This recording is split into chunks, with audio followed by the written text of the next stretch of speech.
மலாக்காவில் போலி துப்பாக்கியை ஆயுதமாக ஏந்தி கும்பலாக கொள்ளையிட்ட குற்றச்சாட்டை மாற்றுத்திறனாளி ஒருவர் மறுத்திருக்கிறார்.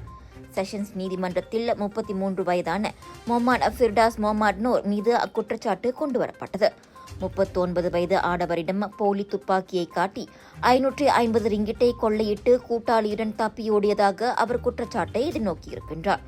மலாக்கா தமான் தம்பாக் பாயா ஹார்மோனியில் உள்ள பல்பொருள் விற்பனை கடையொன்றில் அந்த குற்றத்தை புரிந்ததாக குற்றச்சாட்டில் கூறப்பட்டது. குற்றச்சாட்டு நிரூபிக்கப்பட்டால் 20 ஆண்டுகள் வரையிலான சிறை தண்டனையும் பிரம்படியும் விதிக்க சட்டம் வகை செய்கிறது. தான் முதுகெலும்பு பிரச்சினையுடைய ஒரு மாற்றுத்திறனாளி என்றும் குடும்பத்தை கவனித்துக் கொள்ள வேண்டும் என்று கூறி குறைந்த ஜாமீன் தொகையில் விடுவிக்குமாறு நீதிபதியிடம் அந்த ஆடவர் முறையிட்டிருக்கின்றார். எனினும் ஜாமீன் கொடுக்க யாரும் வராததால் அவரை ஜாமீனில் விடுவிக்காமல் செப்டம்பர் 23ஆம் தேதி வழக்கு மறுசெவிமடுப்புக்கு வரும் என நீதிமன்றம் அறிவித்திருக்கிறது.